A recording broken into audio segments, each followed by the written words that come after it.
बच्चों, video learning के इस सेशन में अभी हम लोग सीखते हैं linear equation in two variable. उसमें साइमल्टेनियस इक्वेशन को by equating the coefficient method से किस तरीके से आपको सॉल्व करना है और उसके वेरिएबल की वैल्यू निकालना है, वो अभी हम लोग ध्यान से सीखते हैं।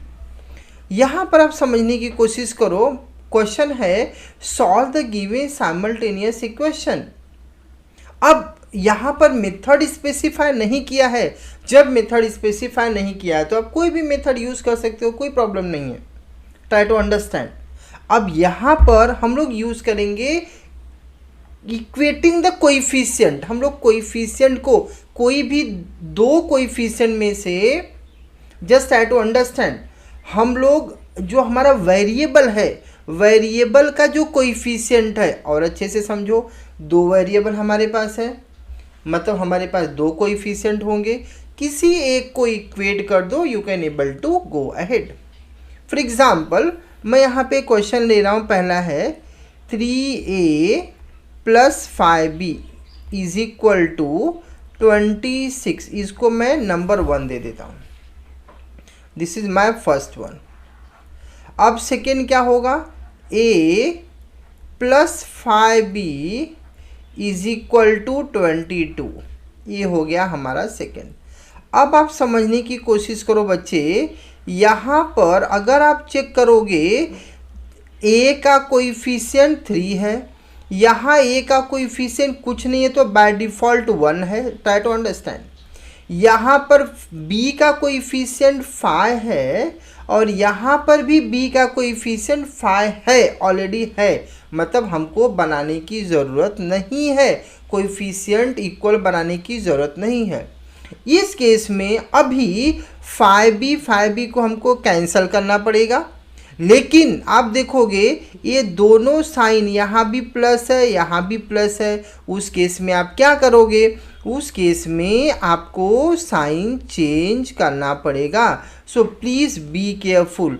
ये हो गया माइनस, यहाँ भी माइनस, यहाँ भी माइनस। अब इसके बाद क्या करोगे, इसके बाद सिंपली जो प्लस माइनस का कॉन्सेप्ट होता है अकॉर्डिंगली आप सॉल्व कर लो। इसको अगर माइनस करोगे तो ये आपका बचेगा 4। अब ये 5b देखो यहाँ प्लस हो गया और ये 5b यहाँ माइनस हो गया, ये पूरी तरीके से कैंसिल हो जाएगा पूरा टर्म। अब ये क्या बचा, 3a माइनस 1a, मतलब ये क्या बचा बच्चा 2a। So you can able to write down 2a is equal to 4. This means what, a is equal to 4 divided by 2. So a is equal to 2. a की वैल्यू आपको मिल गई 2। बहुत अच्छे से समझने की कोशिश करो। अब इसके बाद का प्रोसेस समझना ध्यान से। a की जो वैल्यू है ना, a की वैल्यू आप फर्स्ट इक्वेशन में सब्स्टिट्यूट करो और सेकेंड इक्वेशन में सब्स्टिट्यूट करो। दोनों में से किसी में भी सब्स्टिट्यूट करोगे आपको आंसर सेम मिलेगा, 100% सेम आंसर आपको मिलेगा। दोनों में से किसी में भी आप सब्स्टिट्यूट करो। तो मैं यहाँ पे सब्स्टिट्यूट कर रहा हूँ। ऐसे आपको स्टेटमेंट लिखना पड़ेगा, substituting the value of a is equal to 2 in equation 1। मैं 1 में सब्स्टिट्यूट कर रहा हूँ तो मैंने 1 लिख दिया। अब यहाँ पे 1 इक्वेशन क्या, कॉपी कर लो, 3a plus 5b is equal to 26। 3a plus 5b is equal to 26। बहुत सिंपल माय डियर। अब करना क्या है, बहुत ध्यान से समझो। a इज इक्वल टू 2 आपको मिला है। सो a की वैल्यू यहाँ 2 रिप्लेस कर दो। तो क्या आप करोगे, 3 into 2 plus 5b is equal to 26। बहुत ध्यान से समझना। अब ये हो गया 3 2 6 plus 5b is equal to 26। अब ये हो गया dear 5b is equal to 26 minus 6। ये अपना साइड चेंज करेगा तो इस साइड आएगा तो प्लस है तो माइनस हो जाएगा, विच इज़ नथिंग बट 20। ये हो गया dear 5b is equal to 20। So b की वैल्यू हो गई 20 डिवाइडेड बाय 5। सो b की वैल्यू हो गई 5 4 जा 20। अब ध्यान से समझने की कोशिश करो।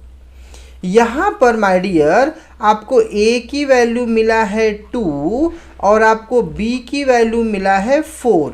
This is your final answer. But अब यहाँ ध्यान से समझने की कोशिश करना, एग्जाम में नहीं पूछेगा, बट फॉर योर अंडरस्टैंडिंग अगर आप चेक करना चाहते हो कि मेरा ये आंसर राइट है कि रॉन्ग है, सो बहुत सिंपली आप इसकी चेकिंग कर सकते हो। किस तरीके से चेकिंग कर सकते हो? ये जो आपको दोनों इक्वेशन मिला है, ये फर्स्ट वाला और ये सेकेंड वाला, ए और बी की वैल्यू आप सब्स्टिट्यूट करोगे किसी भी इक्वेशन में, आपको राइट हैंड साइड मिलेगा। फॉर एग्जाम्पल मैं सेकेंड वाला ले लेता हूँ, a plus 5b, a plus 5b, try to understand, a plus 5b is equal to 22 है। अब मैं अगर a की वैल्यू यहाँ सब्स्टिट्यूट करूँ, a प्लस 5b की एक्चुअली मुझे वैल्यू निकालना है, which is nothing but a हो गया 2, b हो गया 5 इंटू 4। आप इसको सॉल्व करोगे तो 2 plus 20 which is nothing but 22 मिला ना ये। मतलब दिस आंसर इज़ 100% करेक्ट। तो अगर बोर्ड एग्ज़ाम में आपको टाइम मिलता है और अगर आपको कोई डाउट लग रहा है कि मैंने जो निकाला है वेरिएबल का वैल्यू और गलत होने के चांसेस है क्या, विल टेक हार्डली 30 सेकेंड। कोई भी एक क्वेश्चन में सब्स्टिट्यूट करके आप चेक कर लो, अगर उसका राइट हैंड साइड आता है तो आपका आंसर राइट है, अदरवाइज आपका आंसर रॉन्ग है। Hope you got this idea. अब आते हैं हम लोग सेकेंड क्वेश्चन में। बहुत interesting my dear second question देखो, बहुत सिंपल है। Solve the given simultaneous equation. अभी आपको अगेन हम लोग क्या करेंगे, कोएफिशिएंट को इक्वेट करने की ट्राई करेंगे। हमारा फर्स्ट क्वेश्चन है my dear 5m minus 3n। अब आप mn xy में कंफ्यूज नहीं होना, ये हमारा सिंपली वेरिएबल है। 5m minus 3n is equal to 19। दूसरा हो गया m minus 6n is equal to minus 7।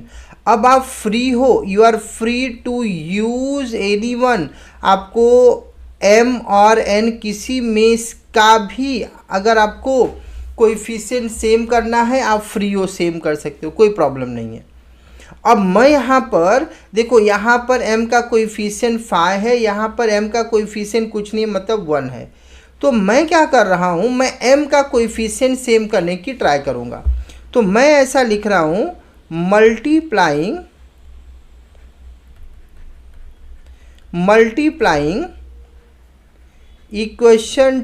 Equation 2 में बाय 5। इक्वेशन 2 में मैं 5 से मल्टीप्लाई कर रहा हूँ। तो मैं फर्स्ट इक्वेशन तो ऐसे ही लिख दूंगा, 5m minus 3n is equal to 19। ये हमारा फर्स्ट इक्वेशन हो गया जो मैंने कॉपी कर लिया।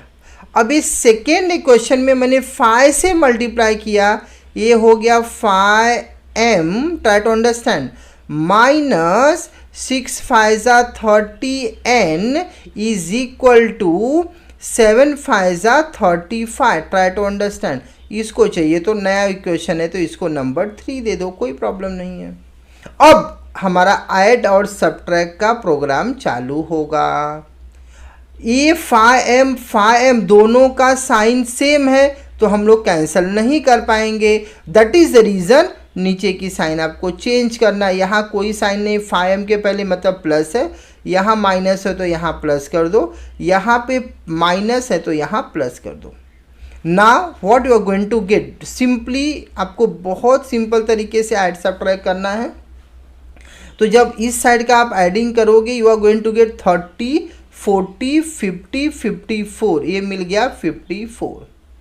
और ये देखो ध्यान से समझो, ये प्लस 30n है और ये माइनस 3n है, ये हो गया 27n, बहुत अच्छे से समझो माय डियर, 27n। और ये पॉजिटिव 5m है और ये नेगेटिव 5m है, ये दोनों हो गया कैंसल। तो यहाँ पे n इज इक्वल टू, चलो एक स्टेप और लिख देता हूँ, 27n इज इक्वल टू 54 हो गया। अब यहाँ पे हम लोग n की वैल्यू निकालेंगे, मैं यहाँ लिख देता हूँ n is equal to 54 divide by 27, so n is nothing but n कितना हो गया 2, n की वैल्यू हो गई 2। बट यहाँ यहीं तक बात नहीं बनेगी, अब आप फ्री हो, n का वैल्यू आपके पास अभी 3 इक्वेशन मिला है, एक तो ये है पहला, एक दूसरा है, एक मल्टीप्लाई करने के बाद जो मिला है वो। अब ये n की वैल्यू किसी में भी सब्सिट्यूट करो, कोई भी प्रॉब्लम नहीं है, आपको m की वैल्यू मिल जाएगी। तो मैं क्या करता हूँ, मैं सेकेंड में सब्सिट्यूट करता हूँ। Always try to find out the simple equation. तो सेकेंड थोड़ा सिंपल है, m minus 6n is equal to -7 है। तो मैं यहाँ पहले लिखूँगा, क्या लिखूँगा dear, substituting the value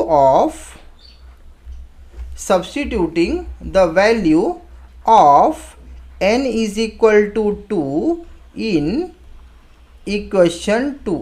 second equation में मैंने इसको सब्सिट्यूट कर दिया। अब सब्सिट्यूट करने के बाद अब निकाल लो, तो सेकेंड इक्वेशन क्या है वो चेक करो। सेकेंड इक्वेशन क्या माय डियर, सेकेंड इक्वेशन है m minus 6n is equal to -7, m minus 6n is equal to -7। m minus 6n की वैल्यू 2 है, इज इक्वल टू -7 हो गया। सो m इज इक्वल टू -7, 6 2 12, इस साइड जाएगा तो ये हो गया +12। So your m is nothing but 5, m की वैल्यू हो गई 5। बहुत सिंपल, मतलब आपका m का आंसर हो गया 5 और n की वैल्यू हो गई 2। यही तो दो वेरिएबल इस इक्वेशन में है। होप आपको बहुत अच्छे से समझ में आ गया ये कि किस तरीके से हमको कोएफिशिएंट को इक्वेट करके सॉल्व करना है। अब आपको आगे के जो क्वेश्चंस हैं वो हम लोग नेक्स्ट वीडियो में कंटिन्यू करेंगे। आपको सेम टाइप के क्वेश्चन लेकर प्रैक्टिस करना है, सॉल्व करना है, easily you can able to understand. Thank you.